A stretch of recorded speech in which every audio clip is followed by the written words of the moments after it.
Today we're going to dive into Module 3, which is the music of Sub-Saharan Africa, and this corresponds with Chapter 8 of our textbook. The author of Chapter 8 is Cherie Rivers Nadaliko. Okay, now when you think of Africa, it's not one country, right? It's a massive continent, and there are actually roughly 2,000 cultural linguistic groups in Africa. And so the author acknowledges this. This is a dilemma. We're given a single chapter to talk about this music of Sub-Saharan Africa. It's not even all of Africa, Sub-Saharan Africa. And it's impossible to describe all of the musical practices of all of these different groups in a single chapter. And we don't want to omit anything. It's a massive territory, rife with history and customs. Many, many customs. And it's also impossible to ethically attempt to put forward just some sort of reduction. Let's just pick these two cultures to talk about, or these instruments and not those, etc. So instead, this chapter is going to look more at what perceptions, tropes, and ideas of Africa have been perpetrated around the world, promoted, I should say, by Westerners, non-Africans, and defining the term Africa. We're going to look at that and to understand how and why music from and about Africa matters. So we're going to challenge and contextualize common myths about Africa and African music. And then we are going to look at heroes and sheroes of African music to see, what we really should be paying attention to and how we can redefine African music. So we've got three basic questions. We discover this. Africa as an ideal. What is Africa and whose Africa? And why were these Africas invented? Now, if you read the chapter, you're going to learn a lot about different beliefs about Africa, and it will be shocking to you to discover these ideals, how they were formed, and the assumptions that take place, such as, let me just give a couple of examples. But when we say Africa, the term is used to cite historically, politically, geographically, or culturally specific facts, events, or practices, but at least as often, it's used to conjure fantasies, tropes that include exotic nature, extreme poverty, rebels and child soldiers, people cut off from the modern world, those kinds of things. Few people have enough information to tell the difference between the historical and political facts and these fantasies. And there's an assumption in the West that educated people need not know much about Africa. This is part of a larger pattern that's driven by economic interest in Africa's natural resources. And you'll learn through reading the chapter that Africa is not a poor continent. It's impoverished by Western interests and colonial interests. Okay, so what is Africa? Africa, besides being the second largest continent in the world, it's an idea, a distorted idea. And we can see this in, I was really shocked to read this,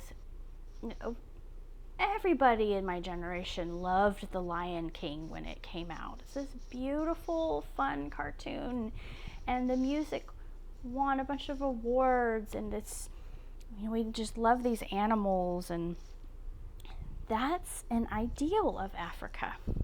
A vast expanse of unclaimed land and natural beauty with no trace of human beings, no history, no architecture. There's nothing there, right? That's put forth in these famous films like The Lion King.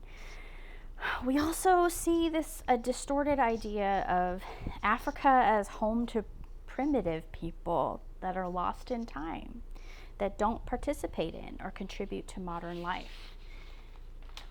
Now, if you're from Africa, you know that that's not true. We also see a distorted idea of Africa as a place overridden with savage warlords, child soldiers, and rebels, with suffering and endless chaos. Lastly, another distorted idea of Africa is that it's a place in need of saving through foreign charity and aid workers. It needs civilization and modernization. All of these perceptions come from outside of the place. We're not actually hearing from the people who live there. I'll give you a quote. "Is this how entrepreneurs, architects, engineers, surgeons, artists, scholars, or business people in Africa describe their home? Or are these Africas fabricated through politically constructed stereotypes that disguise a long and twisted story about exploitation, greed, and power?"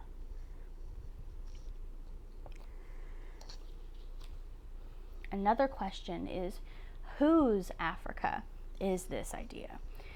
Millions of people's impressions of Africa are shaped exclusively or primarily through content that was produced in the West. I already mentioned The Lion King. There's also Tarzan, another film called Heart of Darkness, Black Hawk Down, or Blood Diamond. These are all films depicting those distorted ideas of Africa. And we also have films from National Geographic and the Nature Channel, ads for fundraisers and news segments, all stuff that's not from Africa. And most people in the West form beliefs about Africa without ever hearing the expertise of people who inhabit the continent. Well, we're going to listen to a piece of music that was written by a Senegalese rapper and activist. His name is Didier Awadi, who offers a different way of conceptualizing Africa. This is Listening Guide 8.1. You can pause this video and click in Blackboard to open it's a Spotify link, so you click on it to open it. And I would listen to it a couple of times to really start to understand all of the layers of meaning to it. In this song, Osez inventer l'avenir, dare to invent the future, Awadi rejects stereotypes by describing his Africa with cell phones, internet, fast food, and popular cars, just like what we have over here. He introduces critical historical facts that tell a different story. This Africa is impoverished by foreign interests, while at the same time also full of natural resources. This Africa is striving toward goals set by revolutionary leaders like Thomas Sankara, who was assassinated for seeking economic autonomy, political transparency, and equal treatment for African people. His assassination, by the way, was at the behest of Western governments. And this Africa that's presented in this song is unfamiliar to many listeners. So listen to this track several times.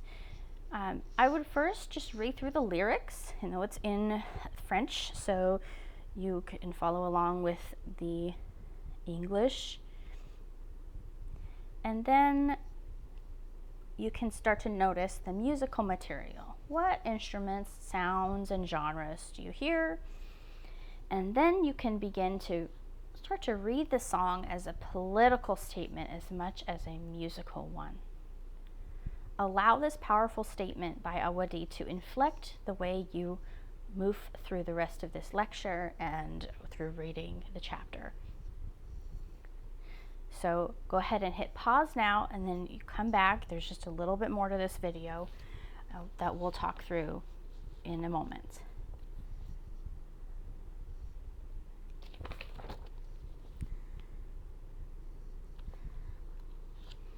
How the world interacts with Africa depends on which Africa they know.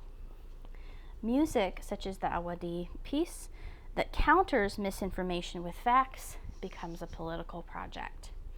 And this plays out in musical terms as well. Music challenges stereotypes of African music. We combine digital beats with kora melodies, rap, and choral singing. The next question, I think that's a typo. Why was Africa as an idea invented? Africa has the richest concentration of natural resources on the planet. Africa's wealth has fueled the development and industrialization of the Western world for centuries through the slave trade, colonization, and neo-colonial policies. European and U.S. and American governments and corporations want to control the African people, their land and resources as they build their economies. The quote-unquote enlightened world of Christian virtue and morality justified this by inventing a parallel Africa that is reflected in today's handed-down stereotypes. In Western representations dating all the way back to the 14th century, Africa is a place of unconquered nature, primitive people, and untold wealth.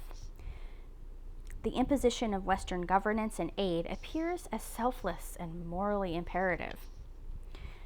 In the book, there's a horrifying quote from a speech by Victor Hugo as an example.